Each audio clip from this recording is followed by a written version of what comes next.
like to invite someone to welcome, please, Jan Hania from the Next Foundation, and Joyce Ann, I think we've got that in hand, although I'm not doing the waiata, I assure you of that. Kia ora koutou. Tēnā koutou ngā committee member o te tae au. Ai te rangatira, tēnei te mihi ka koe. Nau mahara mai ki tēnei rohe o te Mataua Māo, ki tēnei tare o te Kaunihera Ārohe, e pai ana ki tēnei kaupapa. Me harikoa a mātou, ki te toko te kaupapa mō tō mahi ki te taranaki mau. Nau reira, e te rangatira, nau mai, hara mai, whiki mai, kake mai na. Tēnā koe, tēnā koe tō.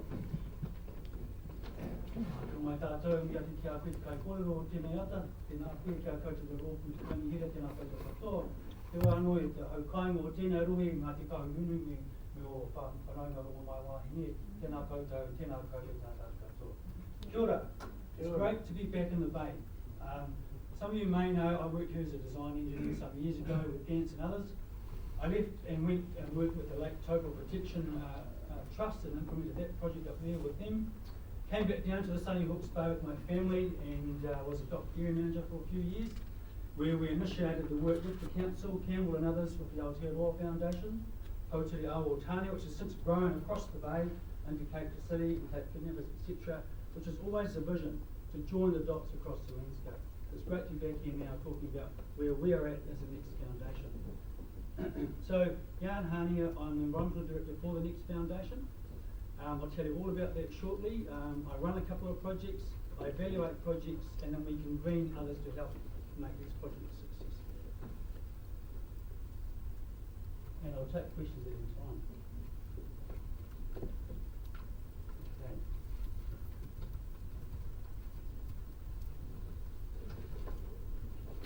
So the Next Foundation is a strategic philanthropic investment fund endowed by Neil and Annette Plowman, some fantastic New Zealanders who made a significant amount of money when they sold their businesses.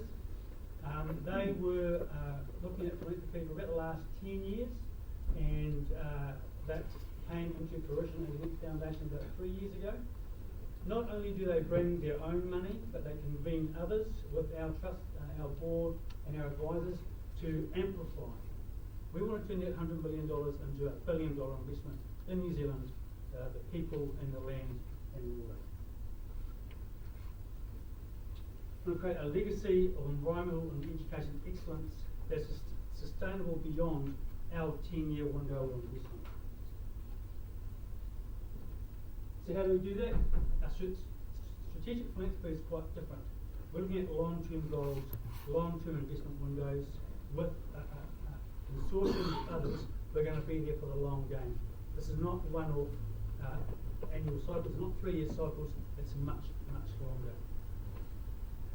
We want to be transformational, but we also look for rigour. We look for business-like enterprise that's going to deliver usually outside of council and government, but we understand that council and government are going to be here for the long term, so we want to bring all of those parties together in an equitable way that not only brings outcomes from environment and education, but builds social capital and capability as we go. Our key critical investment areas, more particularly on the environment side, which I'm involved with, Predator Free New Zealand. We helped gestate some of that and we're part of a pre-discussion with the government. Healthy rivers investment areas we're looking at as well, and environmental education. I have to say that Predator Free New Zealand is far more advanced than other investment portfolios at this point. We have some pilots going at this stage. Education is massive as well, but I won't talk to that today. The environmental side started on Rotorua Island and the Hawke job with the Plowmans, very interested in helping the Salvation Army. We're looking for a long-term lease partner. That's now Predator Free, and Abundant Birds exist there, as well as school programs. They then looked around and through their advisors took on Project Yarn Zoom, which is looking to transform the ecological outcomes of Abel Tasman National Park by 2042, the 200-year anniversary of Abel Tasman arriving.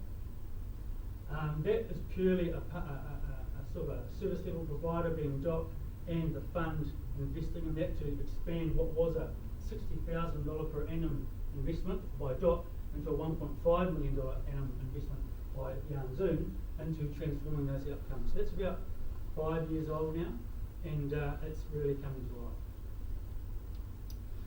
Then we thought about how do we create tools to enhance what was your fascinating discussion about controlling predators on the mainland. We've done islands. Islands are doable. So we formed a consortium with others. We'll talk to shortly. A company called ZIP. It's a company which took the best we could find of engineers and animal behavioural people and statisticians to develop tools and design systems that can eradicate on the mainland. We're a partner lead in that. Then we looked for a partnership in Taranaki Maunga, which again is a consortium of many partners to $24 million investment over 10 years to shift that region's ecological outcomes to a much more resilient state. We're also looking at predator-free Wellington, and that's with Wellington City Council, Greater Wellington Regional Council. I have to say, a lot of the work that we're developing is based on the earlier work that was done here with Campbell and his team, Potudao Watani with DOC, Captain City. We also looked at Uruwera as another base plan for some of the work which is operating at a regional scale.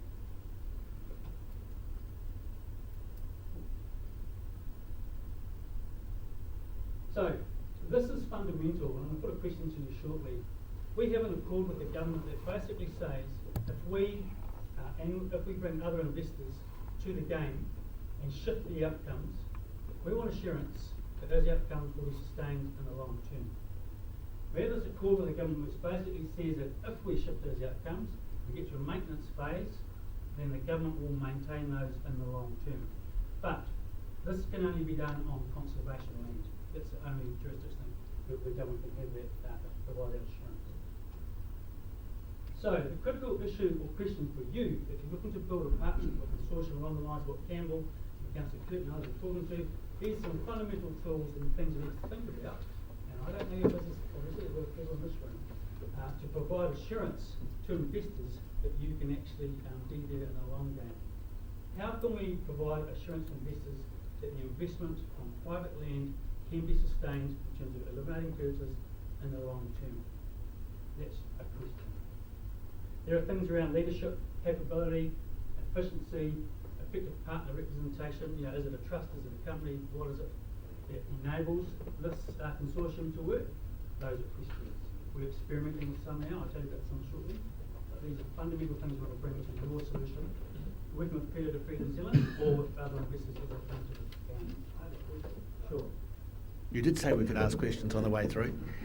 I'm really interested in your last comment on how do we assure that. It's a question back to you. We have a feral goat problem, some would call it a challenge, in our northern areas. And so the goats just chomp up everything they get, so we can't plant anything.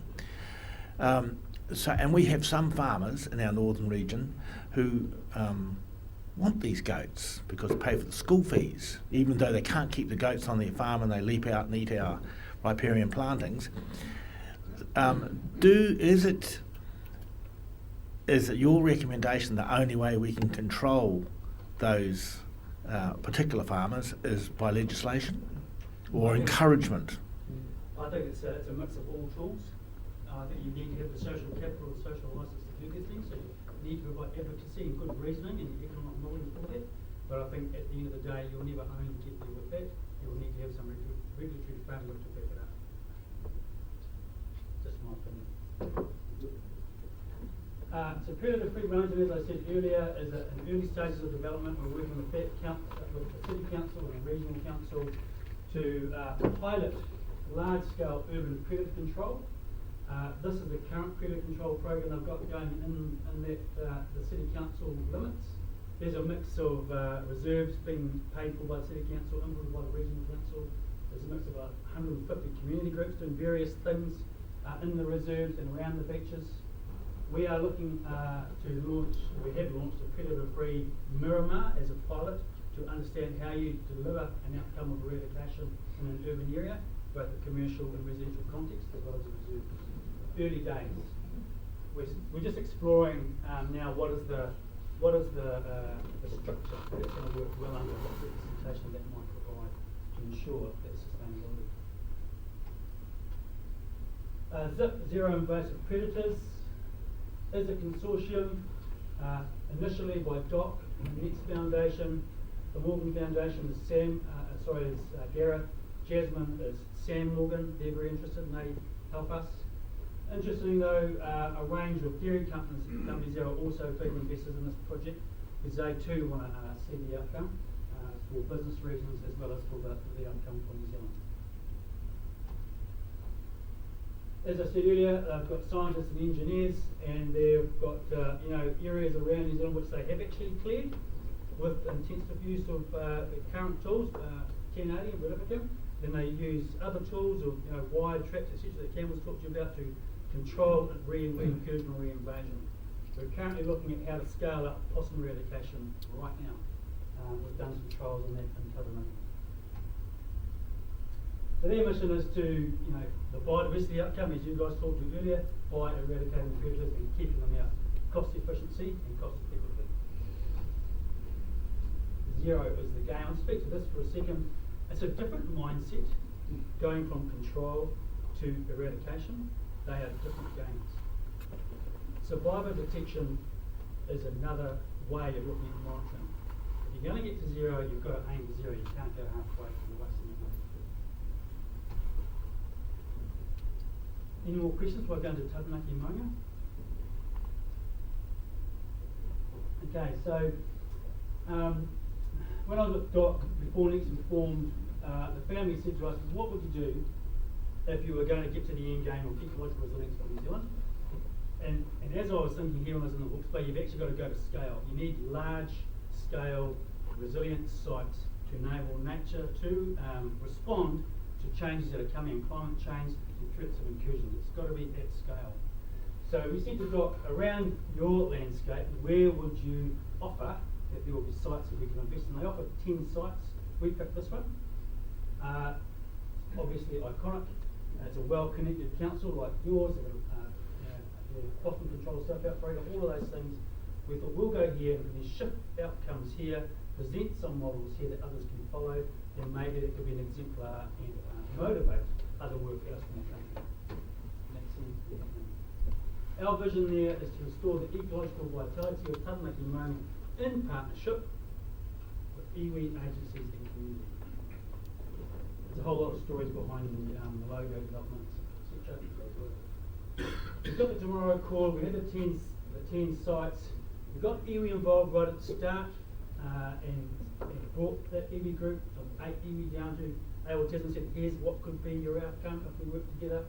We picked a project that we thought would be iconic as an exemplar, MOU, funding sponsors, etc. So DOC, the iwi Chairs Forum, and Next are the founding partners. And then we went and sought other investors. So for the $24 million over 10 years, these guys have the capacity to be with us for the long term. And the Tested Community Trust is one. Jasmine, again, and Sam Morgan. Shell has a lot of community work they do in Taranaki, and they need also to ensure that their outcomes are being achieved with social capital and social license. Interesting dilemma for DOC, I can tell you, but they've been great to work with. Landcare research, similarly to what we started here in Potiri and on behind us, providing research, core funding, and we're sharing learnings between projects. So we are like sister projects between you guys and us. Good governance is essential. Jamie Tuta is our chair. He's also chair of the negotiations with Taranaki Maunga currently going on. He's on about.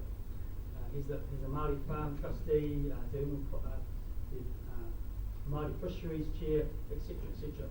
He knows this game well. There's many connections. Hemi is all the iwi chairs. Devon McLean is from Next. Merv English, Deputy Director General Strategy and Transformation, I think, and DOC. Senior, Rob Jager, CEO of Shell, and Maria Ramsey, the CEO of the Taranaki Savings Bank Community Trust. Provides a lot of assurance and a lot of reach for us. Values are important. We don't have the answers. if you don't have a good technical or scientific course of action, you need to go to your values to make decisions to exemplify how you want to behave to shift both your ecological outcomes but also your social capital outcomes. If you behave in a way that builds trust with your community, you've got a long way of a road to others to invest in. This is like an effective. It's necessary. Our outcomes: ecological resilience. That it's with the community, with iwi, with agencies. But we also want to inspire others. We want others to learn with us, and we want to learn from others at the same time. Strategy: this is more like a strategy.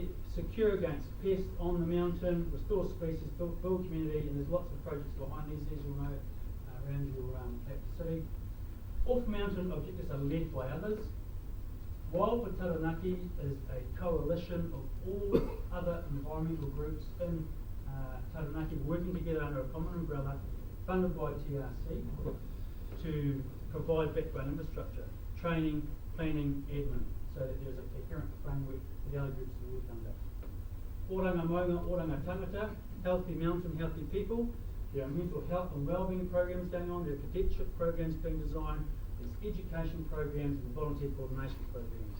All the social stuff being led by others, but we provide an umbrella and some enablement. Secure, restore, transform, sustain, it's standard strategy. I'm just rushing along, I'm not sure how much time I've got here.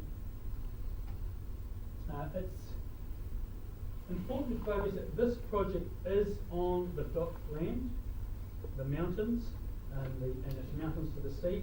We chose that because it is truly mountains to the sea. If we show ecological resilience at this scale, then we've shown a lot. But as you'll see shortly,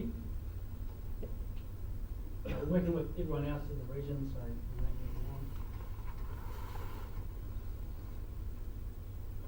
The regional council there has now taken it upon themselves in the last year to develop their predator-free Taranaki opportunity. They have zoned in for next year $700,000 investment on the section that includes New Plymouth, so that they can show to the majority of the population there what's possible. We'll work with them and we'll invest some of the zip time, as Campbell is, to provide the best advice to get to eradication off the mountain. You can see the synergies between the two projects. Or numbers, sequences, or Yeah, they are. They're phased over years at this stage. So the people part, where New Plymouth is, around the mountain, because we would have achieved a lot of biodiversity outcomes by then, and then so on and so forth, with some kind of design and strategy. It's a massive project.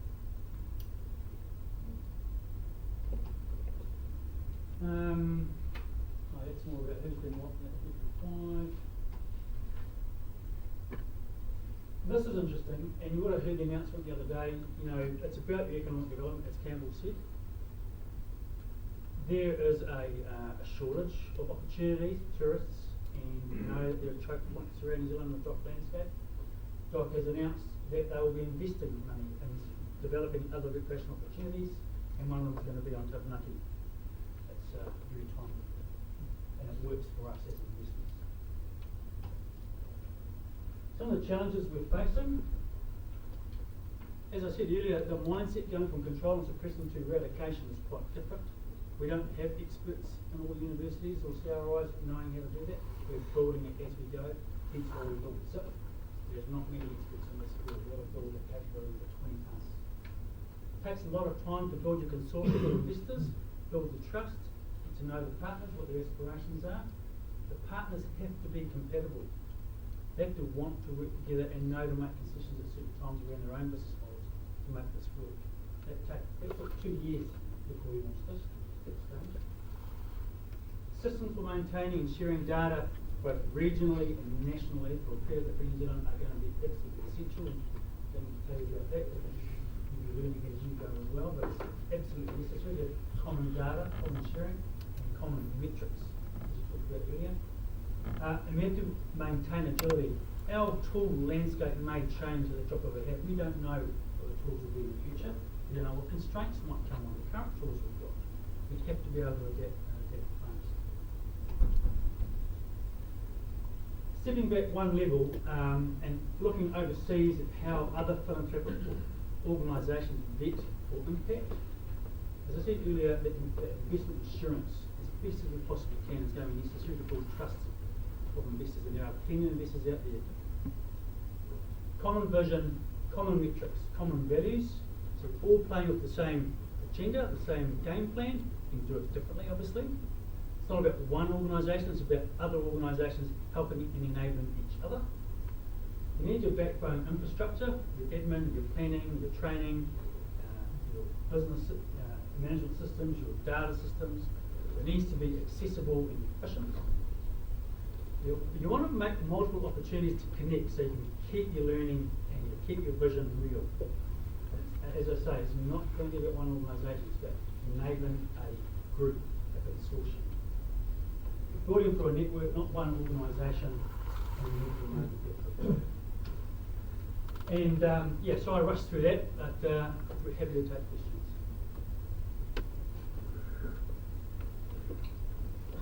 Councillor Graham, I recognise you. Thank you very much. Oh, that was good. It takes courage to lead our community, and it was the kind of courage that Gareth Morgan showed when it's only a few years ago, and he got up and said, "Feral cats have got to go," and he was demonised by huge sections of our community. But over the short period of time, perhaps 5 or 6 years, he won the hearts and minds of most Kiwis. And so I really applaud you for making these stands, but somehow we've got to win the hearts and minds of New Zealanders on other pests such as feral goats.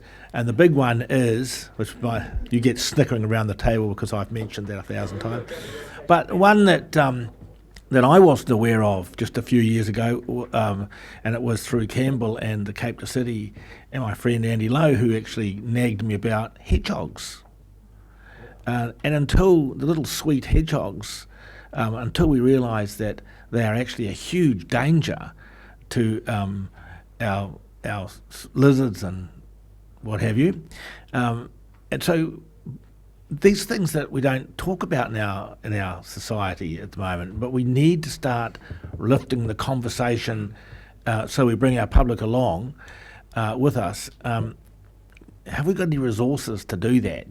The PR program that Morgan did himself with feral cats. I think you've spoken to two issues there. One is your social capital, building knowledge and design. Yeah, could you use the microphone?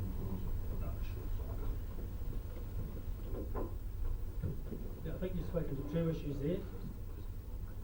There we go. I don't shout so much now. One is the social capital and building, community capability and capacity and telling those stories. But the other one is scope creep. You try and do all predators all at the same time, you're not going to win. So you have to be strategic. Hence why the original Predator-Free New Zealand 2050 strategy was around possums, mustelids and rats. And we've picked one to get done by 2025, I think. I think we'll get it done earlier than then, to be frank. But unless you're strategic and pick them off one by one, we're going to get dissolute in our resource application. They are critical. We are doing goats on Mount Taranaki because we can do them. There's only 1,500 left on the whole national park. It'll be the first national park not to have an ungulate on it at all. No pigs, no deer, no goats, because it's doable there. But only within a scope that we can manage. Councillor Barker. Thank you for recognising me, Chair. My pleasure. From my knowledge of Taranaki, the maunga has gone from being just a hill to something which is prized and treasured by everybody in the community. And I think it's that public perception which is the enabler, the driver for having such a bold vision there. Contrast that to some of the natural landscape areas in Hawke's Bay, where people look at them and just say, well, that's the way they are, that's the way they've always been, and I don't sense that we have quite the same deep emotional attraction to them in their natural state as I would have encountered in Taranaki. So my question is leading to you is that how do we bring about a change in public attitude to our natural resources and our natural heritage, which enables then facilitates enormous investment and so on in making the changes, but also in what people do in their own backyards, knock off the odd hedgehog, whatever. We all become part of this army to restore our environment. Yeah, no, we didn't choose Taranaki by accident. And it's largely around your storytelling and your advocacy and the way you promote the work that you're doing. You're doing some great stuff, but unless you invest in building again your social capital and building that want and desire by your community, you aren't going to get there. It's only with your community and investing in that purposefully, proper comms, people doing it almost full time for our project actually, and at different levels. So it's a necessary and very useful investment. Councillor Curtin and then Councillor Dick. Yeah, thank you, Mr. Chair. Kia ora, and acknowledging you for doing God's work. It's wonderful. It follows on from Councillor Barker's question, really.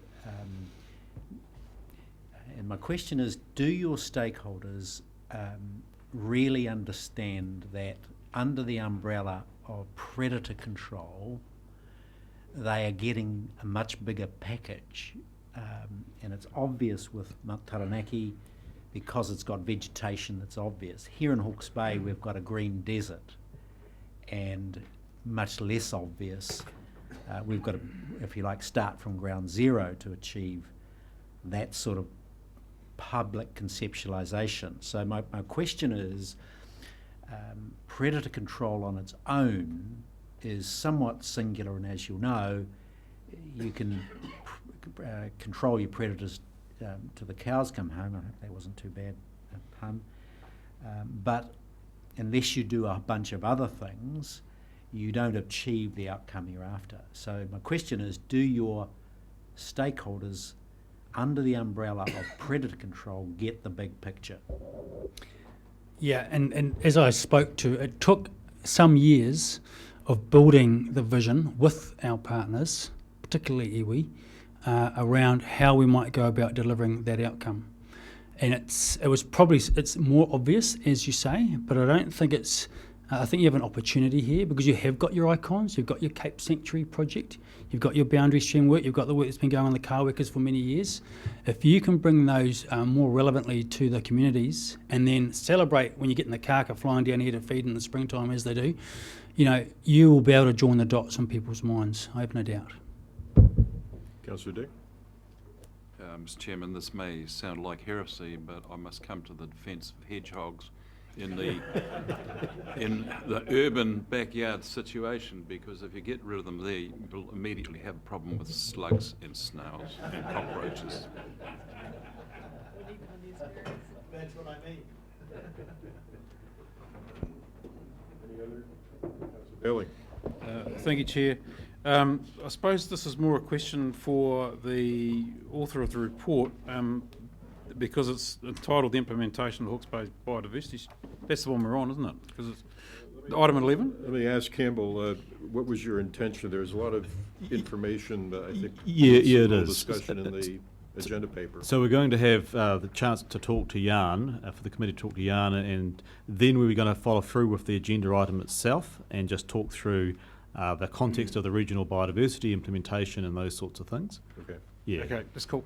Yep. So any other questions of Jan? Thank you very much. Very inspiring. How much have you set aside for Hawke's Bay next? We'll see how we go.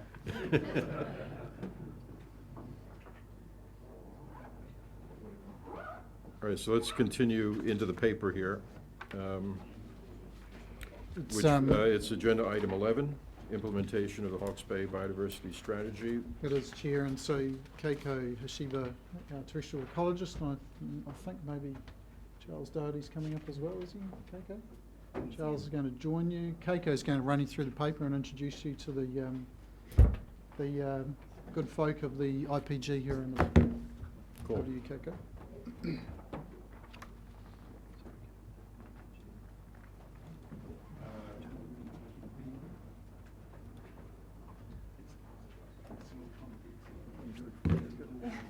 okay, just use it. So actually, I was going to kick off with my talk and then hand it over to Jan. So the plan's been changed, but I'll follow my prescription. So the purpose of this paper is to just provide a very brief update because I didn't want to eat into Jan's time. So I'm only going to have a very key points of what we've been achieved. And I would also like to note that a significant commitment from all the implementation planning group members being put into this process. And I would really like to acknowledge that, and a few of the members are here today. If you could raise your hands, please, briefly. So this process has been relying on the goodwill, purely a goodwill of all these members, and we've achieved a lot. And I would also like to introduce Charles Doherty. So he comes to us from Victoria University with a doctorate in zoology, and he's chosen Hawke's Bay for his retirement, but he's very much still very involved in the zero invasive predators as a director and all these other initiatives, both nationally and internationally. And we are very fortunate to have him involved in this process.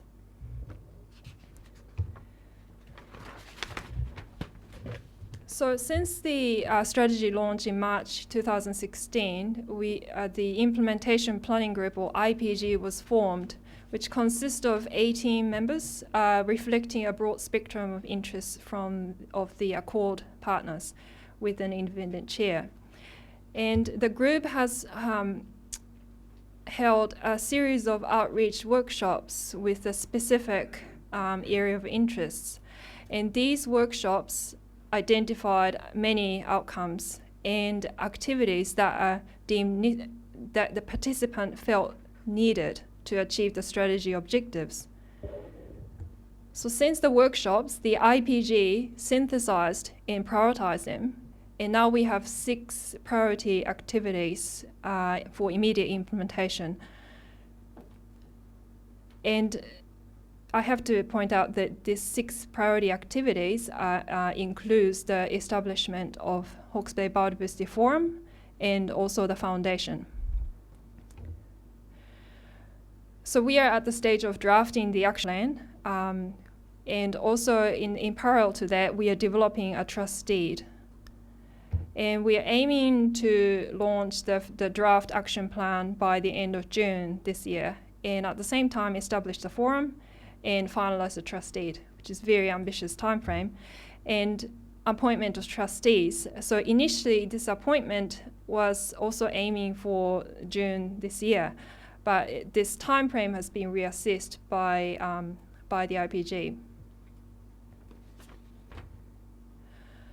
So more on the action plan. Action plan is the accompanying document to the strategy.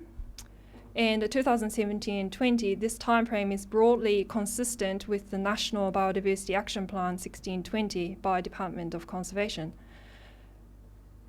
So the action plan provides the details of the 6 priority activities for immediate implementation. And it also identifies a few performance indicators for key outcomes. And I think these performance indicators would address some of the questions coming out of the councillors, particularly Councillor Curtin. So with these performance indicators, we can use these documents to guide us measuring our progress in the long term. The document is also intended to provide a confidence in directions to all the parties involved, and it also function as a funding collateral for the future funders. So one of the 6 priority activities is to establish a foundation. So this foundation is intended to become a financial engine to deliver significant changes towards better biodiversity, primarily by bringing in new money to the region. So the group is investigating the existing trusts and the Next Foundation was one of these trusts. And that is the very reason why we asked Jan to come and talk to us. So my talk finishes here. And I was going to say, any questions related to my part, I'm happy to follow up offline, but with the time allowance, I can take a few questions. I think we'll make the time. Councillor Bailey, I think you had some questions. I did have some questions. First of all, I'd just like to say thank you very much to the Biodiversity Implementation Planning Group and for their attendance here today. Certainly the feedback I've had from that process has been really positive, so thank you very much for that and all the input that people have volunteered for us. My question was more around, are you happy with the pace at which this whole process has been operating, has been going? I know you said that to get all the trust in place and everything else was ambitious, and is there anything that we could do if we need to unblock anything that needs to be done? You have any thoughts? Well, I always feel a sense of urgency, and it would have been nice to go faster. I think that what I understand, I've only been in the Bay for about a year and a half or so, and it took a while to negotiate the strategy, but I think it's a very good strategy, and it does provide the basis for going ahead. What we've achieved in the last year, I think in particular, is creating a sense of community. It's a pretty diverse group. Many of the people in the group have simply been contributing their time absolutely gratis, and to me that says there's a community appetite for this. And I think the strongest, I heard the phrase hearts and minds used earlier, and I think that's exactly right. Conservation's a bit like guerrilla warfare. It only succeeds when you've got the people with you, and so that's the critical thing. I think that's the message Jan had, and so we're in the very early steps of that. We accept that education and public engagement are an absolutely critical set of goals, and they will take time. I spoke with Jan a month or so ago about how long it had taken to develop that wonderful project they've got going over in Taranaki, and it's a matter of years, not weeks or months. So this is a long-term commitment. The strategy itself extends to 2050. But, and right now we're in what are the establishment phase, really. But if in the next year or so we can complete that establishment phase, get structures in place that can begin to own that strategy for the whole of Hawke's Bay, we'll have done something pretty well. But there is urgency. It would be a shame if the steps that we've outlined can't go ahead pretty smartly once our job is finished. And that will be a function really of the community forum, as well as the foundation, as well as the partnerships, because it's certainly not envisaged that the foundation takes on the work. The foundation's a facilitating body, but as Jan said, it's the partnerships that will not only get the work done, but make sure they endure. Councillor Barker. Thank you. I want to start in a different place. I want to start at the end, and I want you to come back. I'm not expecting you to give me the answer today, but I was really intrigued by the observation made that private partners will contribute to this and communities will contribute to these things if they have an assurance that the ongoing maintenance at the end of it will be in place. So people aren't interested in putting their money in just to go and do this if they don't think that the regional, for example, the regional council is prepared to maintain this in the long term. So I think that is actually going to be fundamental to how successful we are in this. So what I would like to have some advice on is what is it that we would need to do to ensure that we can engender trust and confidence in this council's commitment to this process, so to the maintenance of any outcome, so that people feel more confident about putting resources in. Because it would seem to me the higher the level of trust and the higher the level of confidence, the greater the contribution will be. But we can't do that until we can assure people that we are going to do what is absolutely necessary plus something in the maintenance part of it. Do you get my point? I do. And I do think it goes back to hearts and minds, and that will require building those relationships through time. I mean, in a sense, I'm pleased that I moved to Havelock North over a year ago, because nothing like a small disaster helps make you feel part of the community. And, and my wife and I had that experience. And it's... You're the first one to say some good come out of it. I like your attitude. And it's also a statement about the need. And I do think the community is ready for these sorts of things. I had the experience in Wellington. I was in Wellington from '82 until last year. And when I first heard about the proposal for Zealandia, my heart was in it, but I thought it doesn't have a chance in a million of succeeding. And yet what we saw from within a few months of the fence being completed around Zealandia is that people began to understand. And those of us that were skeptical very quickly had the experience of suddenly seeing not possums in our gardens, which is, the roads were littered with them in the 80s and early 90s. We suddenly began to see no more possums. And I haven't seen a possum in Wellington City now in, I don't know, at least 15 years, maybe longer. And but when the birds come into your back garden, they're the ambassadors. And the birds are the statement that the job is being done successfully, and they're there every day. When land agents are selling your house, they will tell you about the birds, and it is the case that property values around Zealandia began to go up fairly quickly, and it's been a sequence. You don't bring all the birds back at once. The tui came first, and in the past 5 years, the kaka have come back, and kaka are there every day. You see kaka literally flying around Parliament and around downtown, and it's quite extraordinary. And I think that's, most people here probably, my apologies for saying this, most people probably couldn't name more than one councillor if they were lucky. But they'll know if a kaka was in their garden yesterday, and they'll mention it when they sell the house. And so I think those sorts of experiences build the trust. In the years that my wife and I have been coming here before we moved, we've seen the progress on various of the environmental restorations that have gone on around here, and they make a huge difference. And so that's what, if people see a healthy nature on a day-to-day basis, then they get it, and that will, I think, will generate the confidence.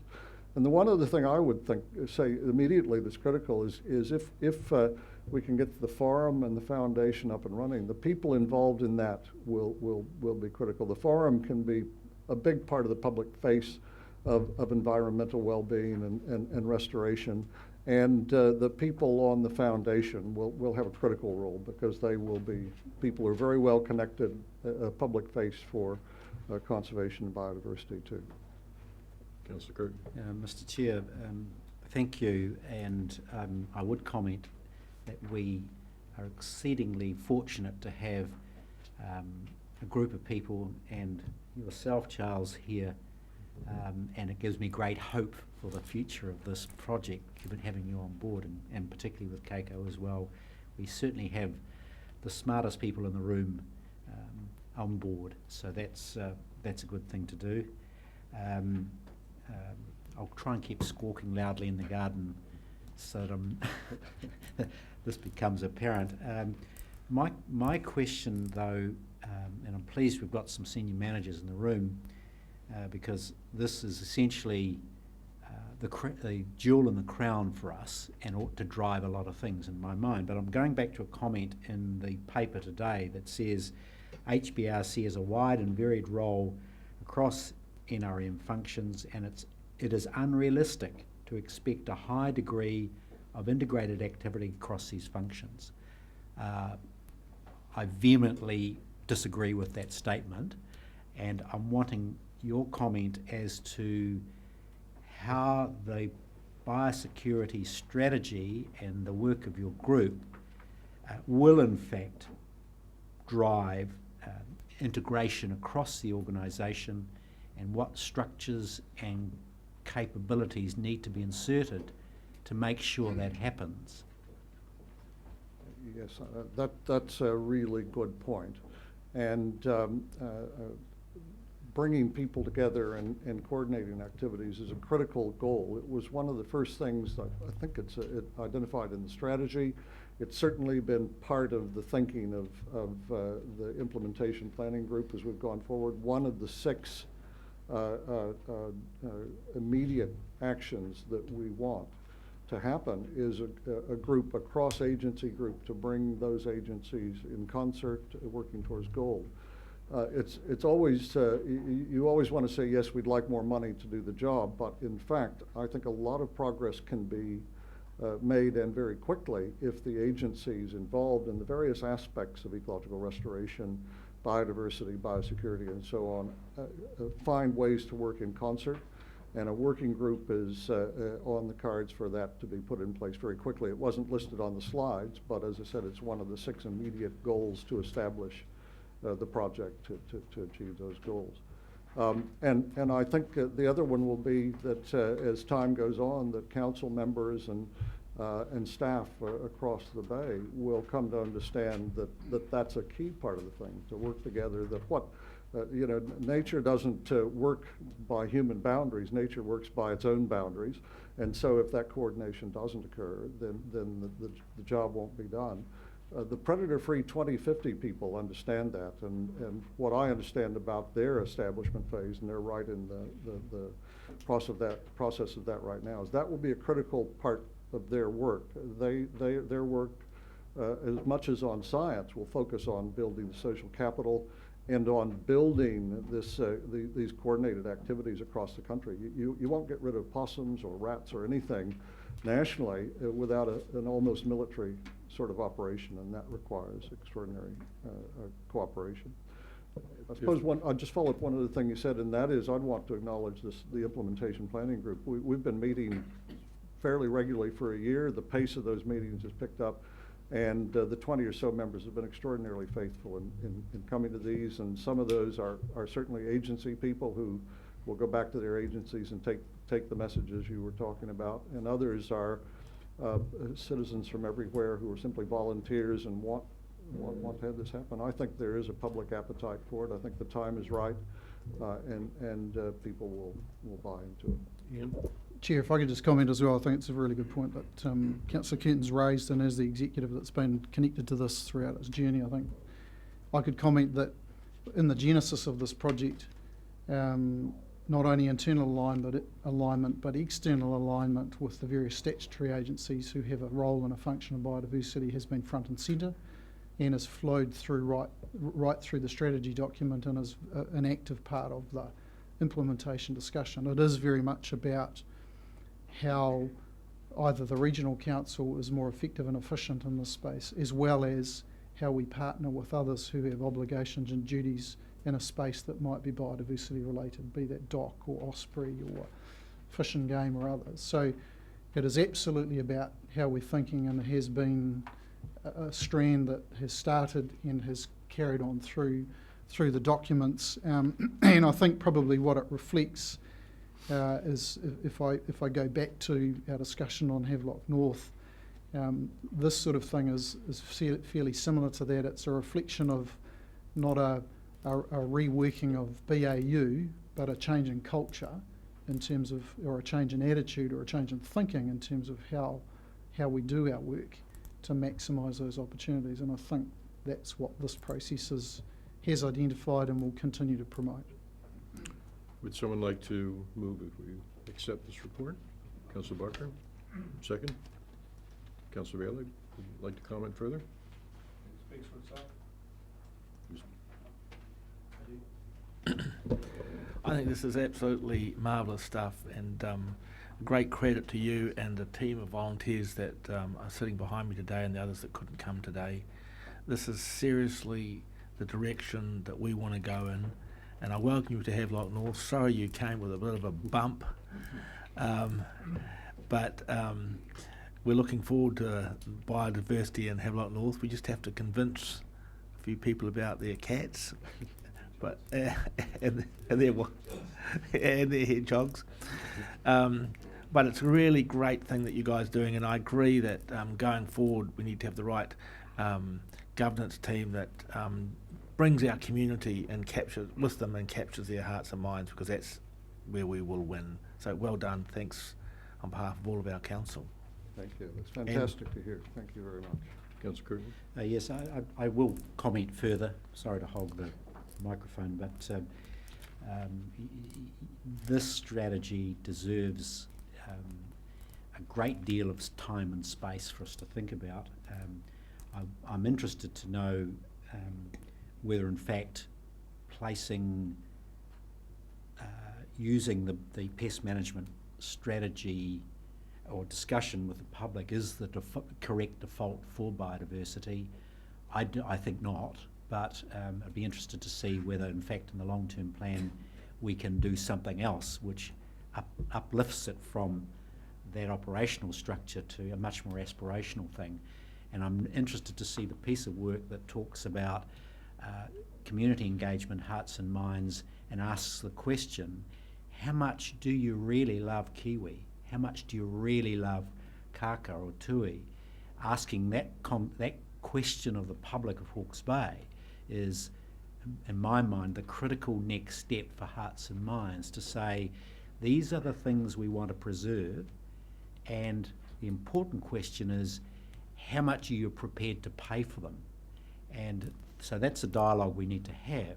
But going further, Mr. Chair, in terms of the integration of this approach right across every piece of work that we do, I go to some of the conversations we've had around on-farm, the FEMP process, the environmental management process we've got there. Do we actually see and engage with our landowners, the farmers who are drawing up these environmental plans, an element that says we're here actually to preserve some measure of biodiversity. It's actually our global responsibility. So that's what I mean by total integration right across all activities of council, and we put the biodiversity message at the top of the tree and let it filter down to everything we do. If I could comment, I note we're going to receive a implementation plan. This says June 2017, or coming months. To Councillor Curtin's point, I think one of the things when it is presented to us at some point, it ought to speak to, and it may not be that the IPG itself can generate this piece of it, but we do need to hear what organizationally here within the council we need to be prepared to do, or structure-wise or money-wise, what have you. And then you're going to come to the long-term planning process, presumably with a dollar request. I would both congratulate the IPG and urge you to show up in equal numbers on that date to bolster the case that I think many of us are eager to hear. So with that, I'll call the question. Do you have a final comment, Mr. Mover? Just as a final comment, to take up, I think, the point that Councillor Curtin's made and others have made, that we don't join these things up as well as we should do. And I think we have a challenge as a councillors to join things up, and I would start from a long way back and say for 150 years we've been hacking bush down, chopping things out to earn a living. And we've cut the trees down to the edge of the river. We've drained as many swamps as we could and many wetlands as we could in the search for economic development. And I think it's time for this region to say, well, we've done that, it's time to move back a step. And it's now become the time for restoration. And what I see your strategy is part of that general thing of restoration. We need to, as a council, to be restoring and enhancing wetlands, restoring them, pushing back the margins, planting on the rivers. We need to stop chopping trees down the hills, replanting, getting rid of the pests and restoring this region. So I think we need to pull all of us together as part. It's not something completely disjoint from the other. It's part of a broader tapestry. And on the last observation you make as a Wellingtonian, I've been to the place once or twice, and I watched with interest the change there. And one day, some years ago, someone wrote a letter to the editor complaining about the noise of tuis in the morning. And the editor took the letter and stuck it right in the middle in bold with a border all around it. And the person who wrote the letter, I'm sure, regrets it to this day, because it sent a shockwave through all of Wellington. And they all woke up and said, damn it, we love those tuis. They're all here, we want more of them. And no one's ever complained about the tuis ever again. So I just thought it was really interesting. They went from being appears to be the most welcome visitor of all, and there is a significant change there, and I would hope we get the same here too. I'm sure we will. So the motion on the table is to accept the report. All those in favour? Aye. Any opposed? Thank you. Thank you. Thank you very much. Thank you. I'm sorry. All right. So Campbell, let's try to get through the rest of your.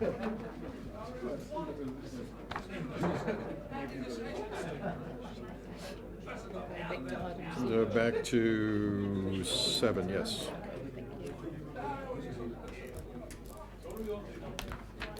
So councillors, we're back to, we're still on the same general theme here. Item 7, the review and discussion